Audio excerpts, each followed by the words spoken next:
GIS geographical information system, इसे हम हिंदी में कहते हैं भौगोलिक सूचना तंत्र। रिमोट सेंसिंग में आपने देखा था कि हम सैटेलाइट से जो डाटा प्राप्त होता है उसे जो है अनेक प्रकार की चीज़ों के लिए उपयोग कर सकते हैं। हुए डाटा को जो कि डिजिटल फॉर्म में होता है उसे जब हम कंप्यूटर की सहायता से उससे अनेक प्रकार की जानकारियां हासिल करते हैं तो वो जो एक पूरा सिस्टम है उसे हम लोग कहते हैं GIS। इसे अभी हम डिटेल में पढ़ेंगे। आज के लेक्चर में हम जो मुख्य चीज़ पढ़ने वाले हैं वो है सबसे पहले व्हाट इज GIS, हम GIS कहते किसे हैं। दूसरा रहेगा what we can do with GIS, हम इस GIS के माध्यम से क्या क्या चीज़ें कर सकते हैं या इसका हम कैसे उपयोग कर सकते हैं। तीसरा है कंपोनेंट्स ऑफ GIS, यानी कि GIS जो है ये हमारा किस किस चीज़ों को, इसके जो मुख्य तत्व हैं वो कौन कौन से हैं जिनको मिला करके हम GIS कहते हैं। और लास्ट में रहेगा एडवांटेजेस ऑफ GIS, यानी कि एरियल फोटोग्राफी की तुलना में या किसी भी और मैप वगैरह की तुलना में हम GIS का कैसे ज़्यादा बेहतर प्रयोग कर सकते हैं, यह हम इसके अंतर्गत आज पढ़ेंगे। सबसे पहले है व्हाट इज GIS, इसकी अर्थ और परिभाषा के बारे में हम जान लेते हैं। भौगोलिक सूचना तंत्र एक कंप्यूटर सहायता प्राप्त तंत्र है। जो सबसे पहली चीज़ है एरियल फोटोग्राफ में और GIS के अंदर एक अंतर जो आ जाता है कि एरियल फोटोग्राफ के लिए आपको कंप्यूटर की आवश्यकता नहीं थी, लेकिन GIS जो है ज्योग्राफिकल इंफॉर्मेशन सिस्टम, इसके लिए सबसे पहले आपके पास एक कंप्यूटर का होना ज़रूरी है और उस कंप्यूटर में GIS से संबंधित एक सॉफ्टवेयर का होना भी ज़रूरी है। जब ये दो चीज़ें आपके पास होंगी तभी जो है आप इस GIS की पूरी प्रक्रिया को पूरा संपूर्ण कर सकेंगे। तो ये एक कंप्यूटर सहायता प्राप्त तंत्र है।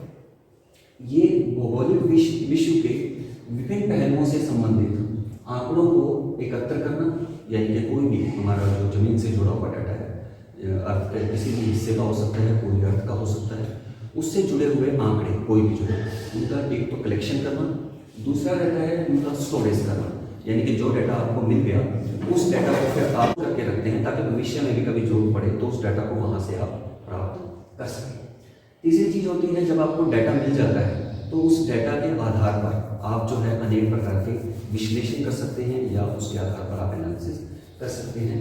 और चौथी चीज़ होती है कि उसका पब्लिकेशन करना, यानी कि या तो आप उसके प्रिंट निकाल सकते हैं या उसके टेबल्स बना सकते हैं या उसके मैप बना सकते हैं और उनको जो है आप डिजिटली या किसी बुक के माध्यम से आप वहाँ पर दिखा सकते हैं। तो ये मुख्यतः GIS की थोड़ी सी एक जानकारी हो गई आपके लिए कि हम GIS में क्या क्या कार्य करते हैं। इसके बाद है कि हमें किस किस सवालों के जवाब GIS के माध्यम से मिल सकते हैं। जो सबसे पहला जवाब हमें मिलता है वह होता है लोकेशन। हम सभी ज्योग्राफी के स्टूडेंट होने के नाते यह बात जानते हैं कि हमारे लिए जो है भूगोल में लोकेशन का बड़ा महत्व होता है, यानी कि स्थिति का, यानी कि हम पृथ्वी के कितने डिग्री अक्षांश या कितने डिग्री देशांतर पर स्थित हैं, या कोई भी चीज़ जो है चाहे वो कोई पहाड़ी है या कोई शहर है या कोई रेलवे लाइन है, कोई भी चीज़ है वो कहाँ पर स्थित है, यह सबसे ज़्यादा इंपॉर्टेंट होता है जानना। तो GIS के माध्यम से हम किसी भी चीज़ की लोकेशन की बिल्कुल सटीक जानकारी प्राप्त कर सकते हैं। तो व्हाट इज एग्जिस्टिंग एट एक पर्टिकुलर लोकेशन, उसमें लैटिट्यूड लॉन्गिट्यूड भी शामिल है या आप ईस्ट और वेस्ट के माध्यम से भी उसे समझाने का काम कर सकते हैं।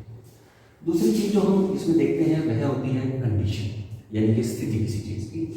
Where we can find a location satisfying certain conditions, यानी कि हम सॉफ्टवेयर की मदद से, जो कि मैंने अभी बताया था कि कंप्यूटर और एक उसके अंदर सॉफ्टवेयर होता है GIS का, उसके माध्यम से हम अगर यह देखना चाहते हैं कि कोई एक स्कूल है जो उस स्कूल में 2 किलोमीटर के रेडियस में कितने बच्चे वहाँ पर रहते हैं और उनमें से कितने उस स्कूल में आते हैं, तो अगर हम एक 2 किलोमीटर के रेडियस की कंडीशन लगा दें तो उसको हम इसके माध्यम से आसानी से ज्ञात कर सकते हैं। इसी प्रकार से मान लीजिए कोई एक हॉस्पिटल है तो वो हॉस्पिटल कितने लोगों को केटर कर रहा है या कितने लोगों को सेवाएं प्रदान कर रहा है, तो हम उसमें देख सकते हैं कि 1 किलोमीटर के रेडियस से आने वाले कितने लोग हैं, 2 किलोमीटर के रेडियस से आने वाले लोग कितने हैं, 3 किलोमीटर के, ऐसे करके हम उसमें अनेक प्रकार की कंडीशंस लगा करके हम ये देख सकते हैं कि वह बिंदु जिसकी हम कोई जानकारी चाहते हैं, कोई हॉस्पिटल, स्कूल या कोई पेट्रोल पंप या कोई रेस्टोरेंट, कुछ भी हो सकता है वो, तो उसको कितने लोग जो है उसमें किसी भी प्रकार की जो सहायता है या उसकी जो सेवाएं हैं उसका लाभ जो है वो ले पा रहे हैं। तीसरी चीज़ होती है ट्रेंड। ट्रेंड का मतलब होता है what has changed at a particular location over time, यानी कि समय के साथ पृथ्वी के ऊपर बहुत सारे परिवर्तन होते हैं, शहर जो है उनकी सूरत समय के साथ साथ बदलती चली जाती है। हर चीज़ जो पुराने समय में अलग दिखती थी, वर्तमान में उसका जो रूप है वो बदल चुका होता है। तो उसमें किस प्रकार के परिवर्तन आए, यानी कि मान लीजिए दिल्ली शहर की अगर हम बात करते हैं तो दिल्ली शहर 1980 में कैसा दिखता था, उसके बाद 1990 में वो कैसा दिखाई देता था, 2000 में कैसा दिखाई देता था, और वर्तमान में यानी कि आज 2020 में वो कैसा दिखाई देता है, उसका एक्सपेंशन किस तरफ हुआ है, उसमें कौन सी नई सड़कें बनी हैं, उसमें कौन से नए पुल बने हैं, कौन से नए हॉस्पिटल्स खुले हैं। ये सब चीज़ें हम यानी कि जो चेंजेस हुई हैं ओवर टाइम, यानी कि समय के साथ साथ जो परिवर्तन हुए हैं, उन परिवर्तनों को हम जीआईएस के माध्यम से बड़ी आसानी से ज्ञात कर सकते हैं, कंपेयर कर सकते हैं उसको। चौथी चीज़ रहती है इसके अंदर patterns. What are the spatial patterns that exist. लेना चाहिए तो कोई शहर जो है उसके अंदर कोई एक अर्बन सेक्टर है, वो किस प्रकार से बसा हुआ है, वो लीनियर पैटर्न में है, रेक्टेंगुलर पैटर्न में है, या वो सर्कुलर पैटर्न में है। इसी प्रकार से अगर हमारे खेतों की बात करें तो वो रेक्टेंगुलर पैटर्न के अंदर होते हैं, ठीक है। मानवीय जो बागान है वो भी एक रेक्टेंगुलर पैटर्न के अंदर होते हैं। तो इस प्रकार से हम किसी भी चीज़ का, चाहे वो शहरी क्षेत्र हो, ग्रामीण क्षेत्र हो, या कोई प्राकृतिक अवस्था हो, उसके हम पैटर्न को यहाँ पर आसानी से समझ सकते हैं। और लास्ट चीज जो इसके अंदर सबसे इंपॉर्टेंट रहती है आज के समय में वो है modelling. What happens if some changes take place, यानी कि अगर हम कुछ चेंजेस करना चाहते हैं, अभी किए नहीं हमने, अभी वो चेंजेस हुए नहीं हैं, लेकिन यदि वो चेंजेस हम करते तो करने के बाद उससे हमें जो सूरत बदलती किसी चीज़ की, जो एक नई चीज़ उभर करके आती है वो कैसी दिखेगी, उसका क्या प्रभाव पड़ेगा, वो सब चीज़ें हम बिना एक्चुअल में उसको किए कंप्यूटर की सहायता से पहले मॉडलिंग कर लेते हैं, उसकी मॉडल बना लेते हैं। जैसे साइंस एग्जीबिशन के लिए हम मॉडल तैयार करते हैं, वैसा मॉडल एक कंप्यूटर के माध्यम से हम तैयार कर लेते हैं, और उस पर बिना एक्चुअल में अर्थ के ऊपर कुछ भी किए हुए, जमीन पर धरातल पर अभी हमने कुछ नहीं किया, केवल हम उसका एक अनुमान लगा रहे हैं कि अगर मान लीजिए ये एक सड़क ए स्थान से बी स्थान को जोड़ने के लिए निकाली जाए, तो उस सड़क को निकालने के लिए हमें कितने पेड़ काटने पड़ेंगे, कितने घरों को वहाँ से हटाना पड़ेगा, कितनी इंडस्ट्रीज़ को वहाँ पर हटाना पड़ेगा, या वहाँ पर कितनी जो बीच में है कोई पुल बनाने पड़ेंगे, या कितनी रेलवे लाइन आएंगी जिसके अंडरपास से निकालना पड़ेगा। तो ऐसी कुछ चीज़ों को काल्पनिक आधार पर, यानी कि अभी हमने बनाया नहीं है, उसकी कल्पना कर सकते हैं कि अगर हम ऐसा करेंगे तो क्या क्या परिवर्तन संभावित हैं। उनमें से कुछ पॉजिटिव चीज़ें भी हमें पता चल जाएंगी, और अगर होने वाले कुछ नेगेटिव चीज़ें हैं उसके बारे में भी हमें बिना एक्चुअल में कुछ चीज़ें पता चल जाती है। जैसे कई बार कोई बांध का निर्माण किया जा रहा है, अब बांध का निर्माण एक लंबी प्रक्रिया है, उस बांध को अगर आप बनाने के बाद फिर से सोचेंगे अगर ये 2 मीटर ऊंचा हो जाता तो अच्छा था, या ये 3 मीटर कम होता तो ज़्यादा बेहतर था, तो वो चीज़ें एक्चुअल में करने के बजाय पहले हम मॉडलिंग के माध्यम से उसके जो कॉन्सिक्वेंसेज हैं, उसके जो आने वाले रिजल्ट्स हैं, वो पहले ही चेक कर सकते हैं, ताकि बाद में बनने के बाद हमें जो है उसको 2 मीटर या 3 मीटर घटाने की जो हमारी आशंका है, या हमारी जो एक मन में हमारे प्रश्न है कि ऐसा करते तो क्या होता, उसका उत्तर हमें पहले ही मॉडलिंग के माध्यम से मिल जाता है। तो जीआईएस एक बड़ा इंपॉर्टेंट टूल है फ्यूचर की प्लानिंग के लिए, और उस प्लानिंग के क्या क्या फायदे या नुकसान होंगे उसके बारे में पहले से ही जानकारी हासिल करने के लिए। इसके बाद है जीआईएस के मुख्य घटक कौन से। तो जीआईएस जो है पूरा एक पैकेज होता है एक्चुअली, जिसके अंदर केवल एक चीज़ से हमारा काम नहीं चलता, हमें इसके अंदर बहुत सारी चीज़ें एक साथ इकट्ठी इस्तेमाल करनी पड़ती हैं, तभी हम उसका पूरा लाभ उठा पाते हैं। तो इसके जो घटक हैं या कंपोनेंट्स हैं, उसके अंदर 4 मुख्य घटक जो है हम नॉर्मली मान करके चलते हैं। जो पहला घटक है उसे हम कहते हैं हार्डवेयर, हिंदी में भी और इंग्लिश में भी सीख लेंगे हार्डवेयर। हार्डवेयर का मतलब होता है ऐसी चीज़ें जिन्हें हम छू सकते हैं, और ये कंप्यूटर से संबंधित होती है ज़्यादातर। जैसे कि आपकी लैपटॉप की स्क्रीन या डेस्कटॉप है तो उसकी स्क्रीन आप कह लीजिए, कीबोर्ड है, माउस है, प्रिंटर है, स्कैनर है, ये सब चीज़ें हार्डवेयर का पार्ट कहलाते हैं। दूसरी होती है सॉफ्टवेयर। हर कंप्यूटर के अंदर पहले से कुछ सॉफ्टवेयर डले हुए होते हैं, जैसे कि विंडोज़ है वो भी एक प्रकार का सॉफ्टवेयर, उसमें आप वर्ड या एक्सेल फाइल्स चलाते हैं तो उसके लिए एक सॉफ्टवेयर डलता है।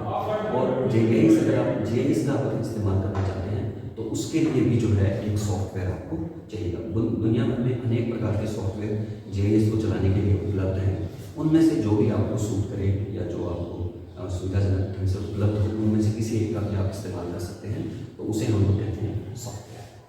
इसके बाद आती है मुख्य चीज़, वो है आंकड़े। आंकड़े का मतलब है कि किसी भी प्रकार की जानकारी जो है वो हमें कंप्यूटर में डालनी पड़ती है। कंप्यूटर किसी प्रकार की जानकारी का मतलब किसी क्षेत्र की जनसंख्या है, उसका एरिया है, उसका एग्रीकल्चर एरिया है, या वहाँ पर जो कोई सड़कें हैं, या वहाँ पर कोई रेलवे लाइन है, तो उनके बारे में जो आंकड़े हैं, उनकी जो जानकारी है, उनकी लोकेशन के बारे में, वहाँ पर क्या क्या चीज़ें एग्जिस्ट करती हैं उसके बारे में, या वहाँ रहने वाले लोगों के बारे में, तो वो सारी चीज़ें कहलाती हैं डाटा या आंकड़े। और चौथी चीज़ होती है लोगों का यहाँ पर मतलब ये है कि GIS जो है वो आम लोगों के लिए बनाया गया है और उसका मुख्य उद्देश्य रहता है कि आम जनता को इसका कैसे फ़ायदा मिले।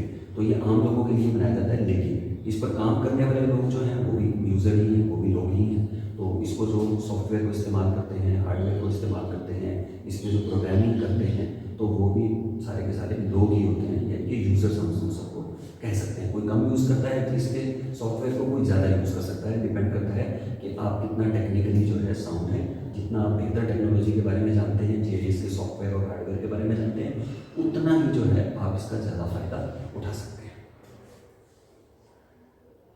ये एक ग्राफ के माध्यम से बताने की कोशिश की गई है कि GIS जो है वो सेंटर में है, उसकी एक तरफ है हार्डवेयर, एक तरफ है सॉफ्टवेयर, एक तरफ है डाटा, एक तरफ है पीपल, जो डिफरेंट मेथड्स को यूज़ करके GIS के एक पूरी प्रक्रिया को कंप्लीट करते हैं। सबसे पहले हम डिटेल में बात कर लेते हैं इन चारों घटकों की एक एक करके। जो हमारा पहला घटक था वो था हार्डवेयर।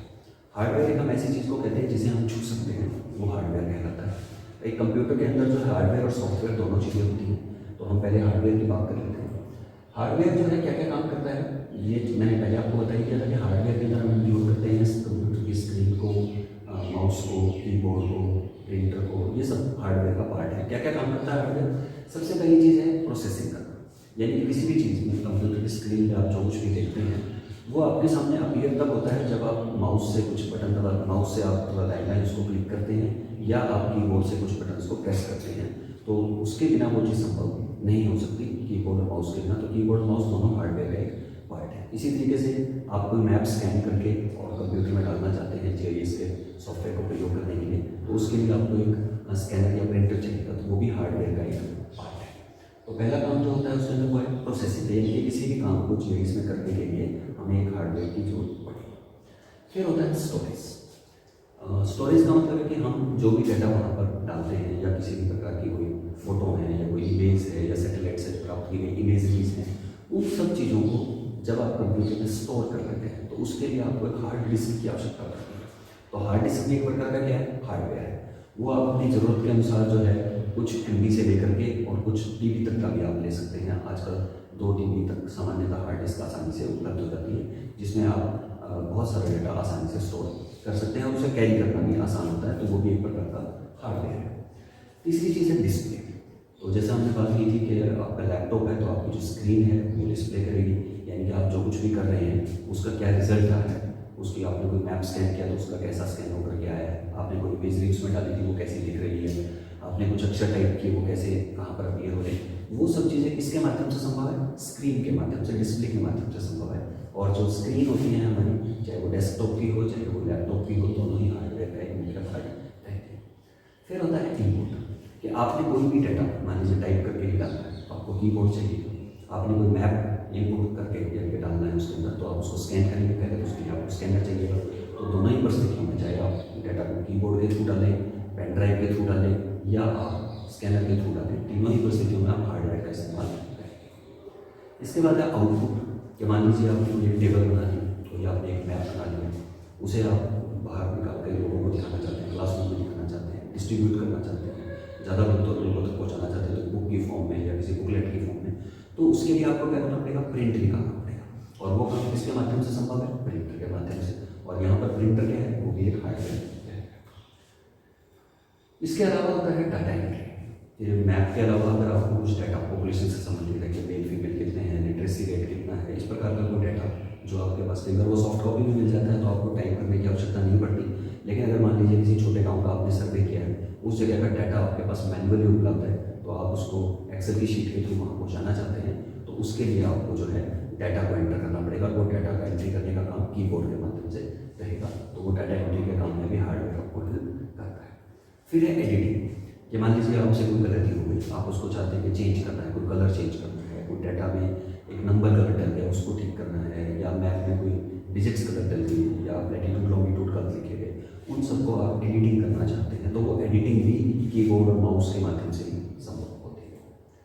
फिर है एनालिसिस, कि मान लीजिए आपने एक मैप बना लिया जिसमें आपने क्रॉपिंग पैटर्न को शो किया या चेंजिंग पैटर्न को शो किया किसी चीज़ के, तो वो सारी चीज़ों के अंदर जब आप कोई भी किसी प्रकार की भी निष्कर्ष निकालते हैं उससे, तो वो निष्कर्ष भी तब कब संभव होता है? वो निष्कर्ष तभी संभव होता है जब आपकी स्क्रीन पर वो डिस्प्ले हो रहा होता है। वहाँ से आप बताने की कोशिश करते हैं कि इस मैप में ये जगह यहाँ पर दलदली थी, यहाँ पर पानी कम लगता था, ये रेती की मिट्टी थी, यहाँ पर उत्पादन क्यों नहीं हुआ।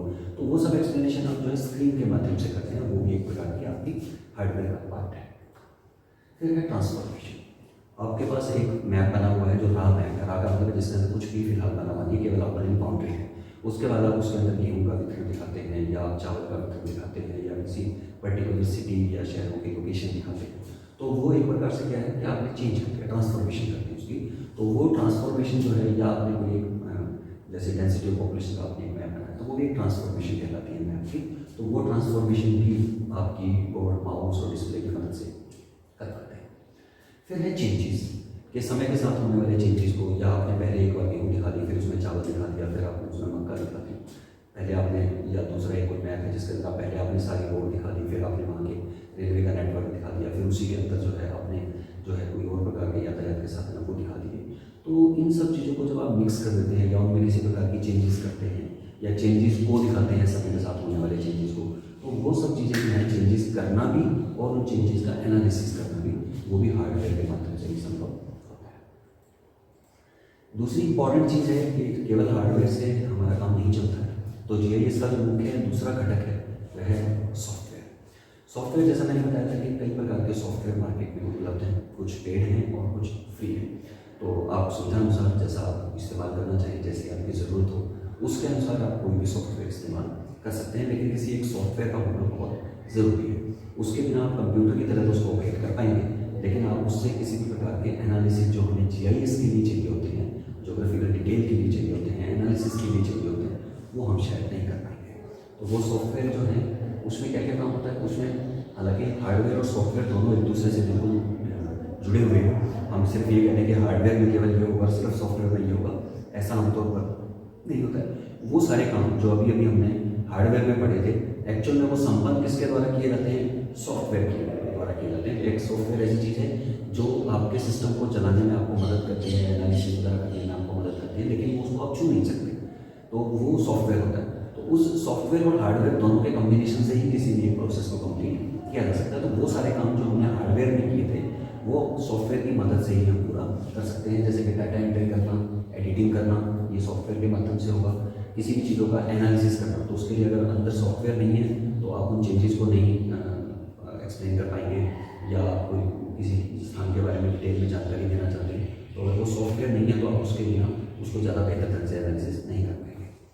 ट्रांसफॉर्मेशन करना है तो जीआईएस के सॉफ्टवेयर में आपके पास नंबर ऑफ ऑप्शन रहती हैं, जिनके अंदर के आप एक के ऊपर एक मैप की लेयर्स बना सकते हैं, या एक ही मैप में आप एक से ज़्यादा चीज़ें एक साथ दिखा सकते हैं।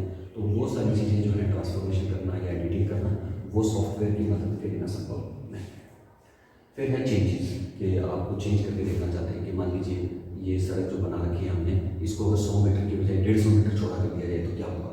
तो पहले हमने 100 मीटर का एनालिसिस कर लिया, फिर हमने देखा कि अगर इस सड़क को हमने 100 मीटर चौड़े की बजाय 150 मीटर चौड़ा कर दिया तो उससे क्या फ़र्क पड़ेगा, ट्रैफिक पर क्या फ़र्क पड़ेगा, पेड़ कितने और काटने पड़ेंगे, कितने लोगों को वहाँ से हटाना पड़ेगा, फ़ायदे कितने लोगों को ज़्यादा उठा पाएंगे। तो वो सब चीज़ें भी हम उसके अंदर चेंजेस करके देख सकते हैं। फिर है आंकड़ों का प्रदर्शन और इनपुट करना, डिस्प्ले करना, और उसके बाद उसका आउटपुट लेना। उनके लिए हार्डवेयर की तो जरूरत पड़ेगी ही पड़ेगी, लेकिन उनको मैपिंग करने के लिए, उनमें किसी भी प्रकार का एनालिसिस दिखाने के लिए, कोई ग्राफिक्स बनाने के लिए आपको सॉफ्टवेयर की आवश्यकता पड़ेगी, तब कहीं जा करके आप उसका प्रिंट निकाल पाएंगे।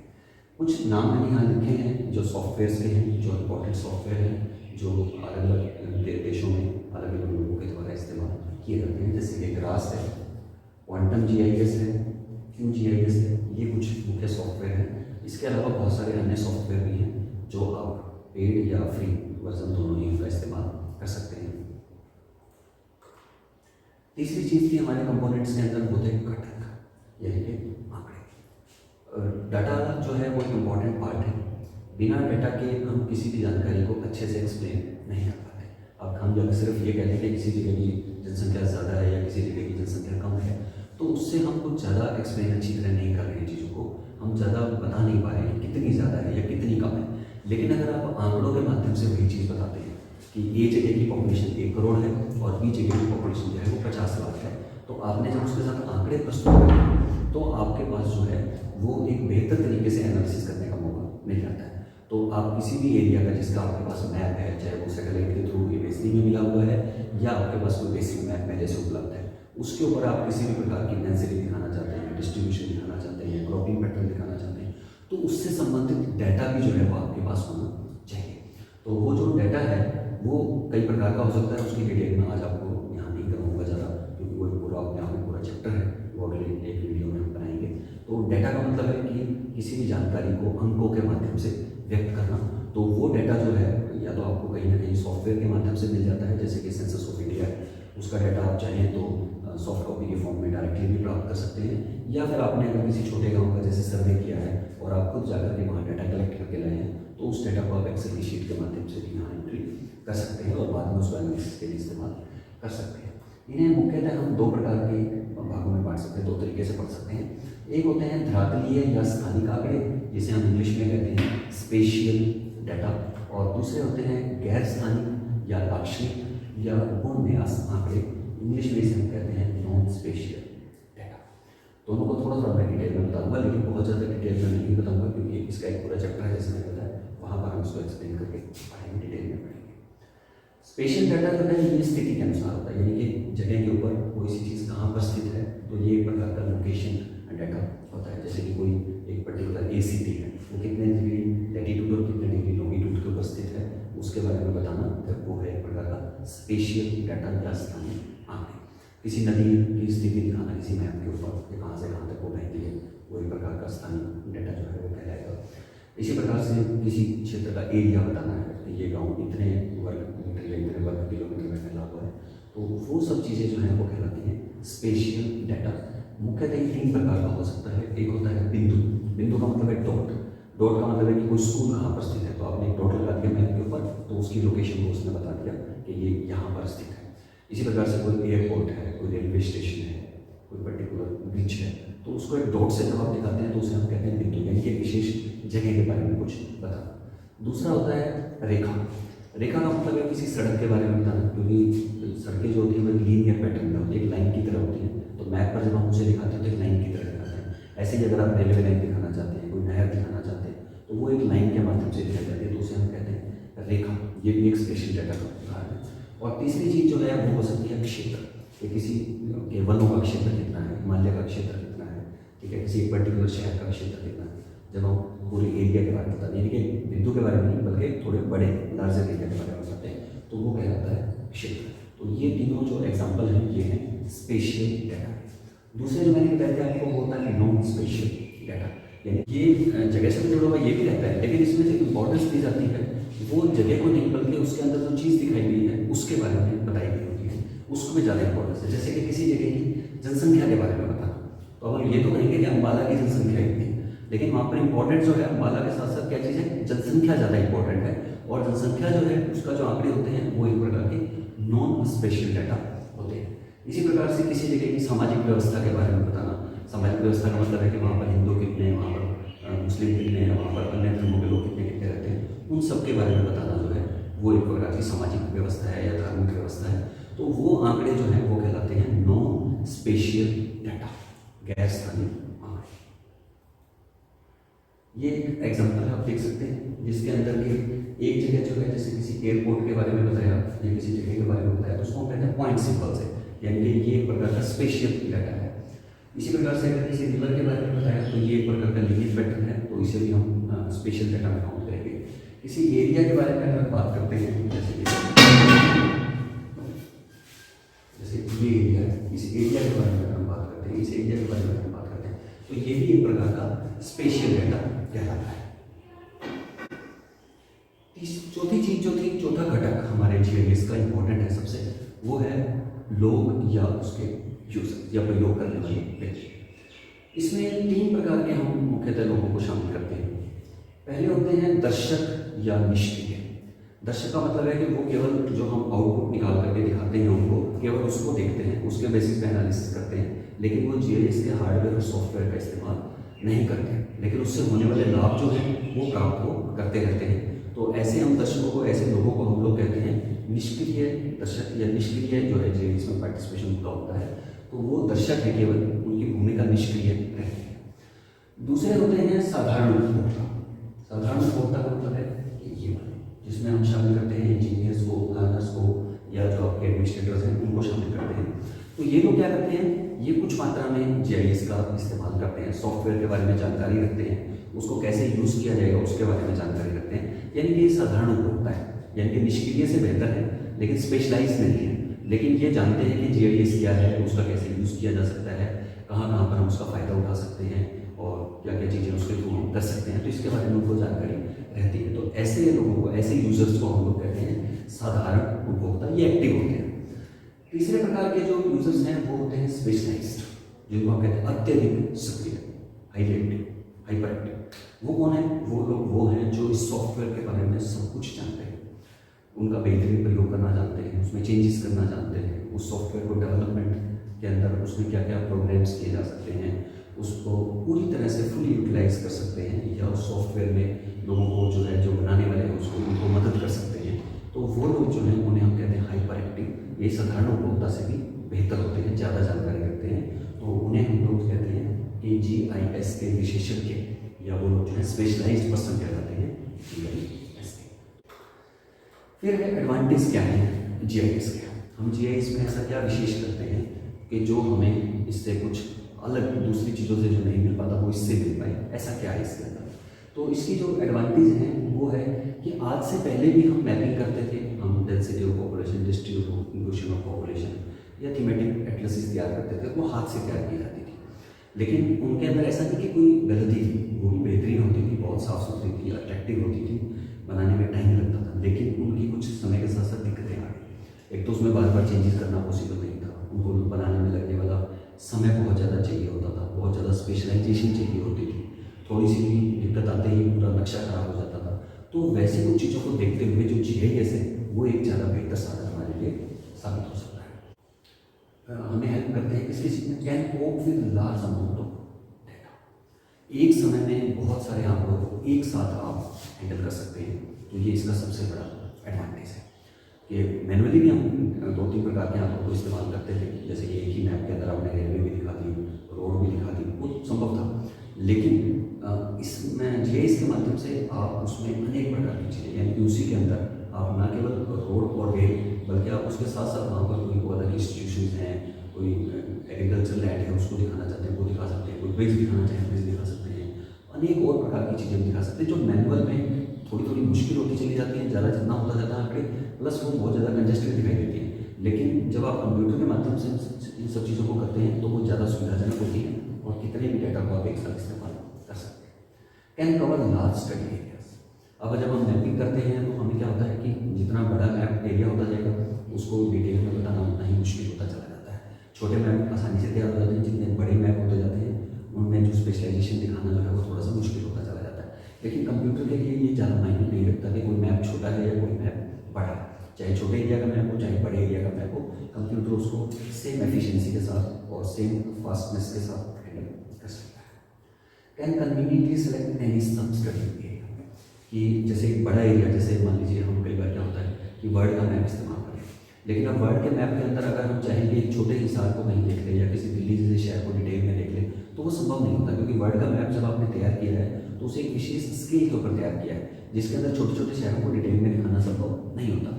लेकिन GIS के अंदर क्या है कि आप वर्ड का मैप भी एक साथ देख पा रहे हैं, प्लस उसके अंदर अगर आप चाहें तो किसी भी एक छोटे एरिया को, यानी सिर्फ दिल्ली को आप एक डिटेल में देखना चाहते हैं तो जूम करके आप उसको पूरी दिल्ली की डिटेल भी आसानी से देख सकते हैं। उसको जूम करके अलग से आपको दिल्ली का मैप उठा के लाने की आवश्यकता नहीं पड़ती, या किसी भी एक शहर की आपको अलग से कोई जानकारी चाहिए तो उसके दूसरा एक मैप इस्तेमाल करने की आपको आवश्यकता नहीं पड़ती। तो किसी एक मेन एरिया के अंदर छोटे एरिया को आप सब एरिया को कभी भी उसमें सेलेक्ट कर सकते हैं। Can cope with unlimited and frequent edits and changes. अब एक बार हमने हाथ से मैप बना दिया होता तो क्या दिक्कत आती कि अगर उसमें कोई गलती हो गई तो उसको एडिटिंग करना एक बड़ा मुश्किल काम होता था, कई बार तो संभव ही नहीं होता था। अगर होता था तो मैप की सुंदरता, उसकी अट्रैक्शन जो है वो काफ़ी हद तक कम्प्रोमाइज़ करनी पड़ती थी। लेकिन कंप्यूटर में क्या होता है कि आपने एक बार मैप बना करके देख लिया, आपको उसमें कोई कलर पसंद नहीं आया, आपको उसमें डिज़ाइन पसंद नहीं आया, कोई डाटा की एंट्री गलत हो गई, कोई नया एरिया इमर्ज हो गया, तो वो सब चीज़ें आप कभी भी किसी भी समय उसकी एडिटिंग कर सकते हैं, चाहे वो कलर्स की हो, डिज़ाइन की हो, एरिया की हो, या आपने जो कोई वेरिएबल सेलेक्ट किया था उसकी हो। या उसमें कुछ चेंजेस देखना चाहते हैं ओवर द टाइम, वो भी आप इसमें आसानी से चेक कर सकते हैं और कभी भी कितनी भी चेंजेस आप उसमें बिना किसी दिक्कत के कर सकते हैं।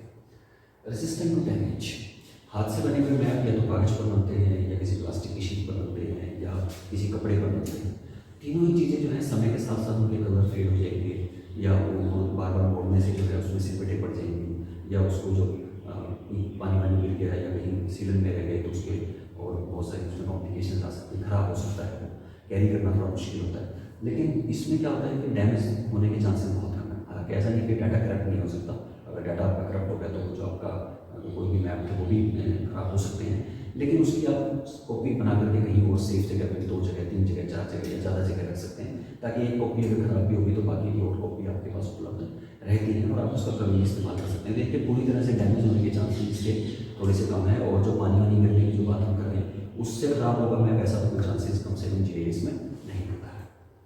क्विक एंड फास्ट, आप एक मैप बनाते हैं चाहे वो सिर्फ डेंसिटी और पॉपुलेशन का ही बनाए, आपको 2 से 3 घंटे बड़ी आसानी से लग जाते हैं और उसके बाद भी आप उसमें कोई चेंजेस करना चाहें तो वो बहुत मुश्किल होती है। लेकिन कंप्यूटर में क्या है कि वही मैप आपने एक बार डाटा डाल दिया उसमें, उसके बाद आपने उसके साथ बेस मैप दे दिया, दोनों का लिंक करके अगर आप डेंसिटी और पॉपुलेशन दिखाते हैं तो क्विक विद इन सेकेंड से जो है आपके पास मैप बन करके तैयार हो जाता है। आप उसको तुरंत डिस्प्ले में देख सकते हैं कि क्या चीज़ खराब होगी, क्या चीज़ ठीक लग रही है, मैप परफेक्ट बना है कि नहीं परफेक्ट बना है तो आप उसको में चेंजेस कर सकते हैं बड़ी जल्दी फास्ट एंड क्विक। तो इतनी जल्दी हाथ से ये चीज़ें सब संभव नहीं है, तो GIS जो है वो फास्ट भी है और क्विक भी है। Faster and more efficient, faster तो चलो हमने बात करेंगे, उसके बाद मोर एफिशिएंट।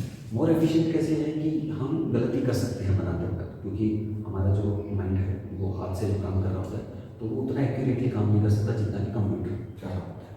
तो डाटा को नोट करते वक्त गलती करना या कोई कलरिंग करते वक्त किसी एक डिस्ट्रिक्ट में कोई कलर करना लेकिन दूसरा कलर हो गया गलती से, वैसे चांसेस कंप्यूटर में बहुत ही कम होते हैं, क्योंकि वो तो बिल्कुल एक मशीन है जो परफेक्टली ही काम करती है नॉर्मली, अंदर के आप जानबूझ करके उसमें कोई गलती ना करते हैं। तो अगर आप कोई गलती नहीं कर रहे हैं तो वो कंप्यूटर अपनी तरफ से बेस्ट एफर्ट्स ही कर रहा होता है। तो हाथ से हम कोशिश करें तो भी उतने एफिशिएंटली या उतने परफेक्ट मैप्स हम तैयार नहीं कर पाते जितने के आपको कंप्यूटर के माध्यम से मिल जाते हैं। तो लेस पर्सन टाइम एंड, इसके अलावा जो है आप देखिए कि आपका समय बहुत कम लगता है क्योंकि आप बहुत जल्दी जल्दी मैप तैयार हो जाते हैं, कम लोगों की जरूरत पड़ती है क्योंकि एक ही मैप को अगर 10 दिन लग रहे हैं बनाने में तो बहुत ज़्यादा मैन पावर आपको चाहिए होती है, ज़्यादा मैप बनाने तो ज़्यादा लोगों को लगाना पड़ेगा आपको। लेकिन कंप्यूटर में एक ही कंप्यूटर आपका, एक ही व्यक्ति जो स्पेशलिस्ट है उसमें वो सारे मैप तैयार करके दे देगा, ज़्यादा लोगों को लगाने की जरूरत नहीं, ज़्यादा टाइम को लगाने की आवश्यकता आपको नहीं पड़ती है। बस पैसा भी बचता है, पैसा का मतलब है कि आपको बहुत सारे इक्विपमेंट्स खरीदने पड़ते हैं मैपिंग करने के लिए, बहुत सारी इंक है या पेपर है या ट्रेसिंग पेपर्स है या टाइम जो भी है, वो एक मनी की भी वेस्टेज है उसके अंदर। तो एक बार सॉफ्टवेयर खरीदने में इसमें भी GIS में भी आपको पैसे खर्च करने पड़ेंगे, हार्डवेयर में भी आपको पैसे खर्च करने पड़ेंगे बिना किसी काम के, लेकिन वो उसकी जो उसके बाद कॉपी निकलती है, उसके जो हम मैप्स निकालते हैं उनकी कॉस्ट बहुत ही कम हो जाती है। तो ये थोड़ा सा जो है मनी एफिशिएंसी है कि जिसमें पैसा बाद में आपको बहुत ही कम खर्च करना पड़ता है। तो ये कम समय कम मैन पावर और कम पैसे में आपको बाद में मैप तैयार करने शुरू हो जाते हैं जो बहुत एक्यूरेट भी होते हैं। तो इस कारण से GIS जो है वो बहुत ही बेहतरीन एक सॉफ्टवेयर जोग्राफर्स के लिए खासतौर पर रहता है। Thank you very much for watching this video, subscribe and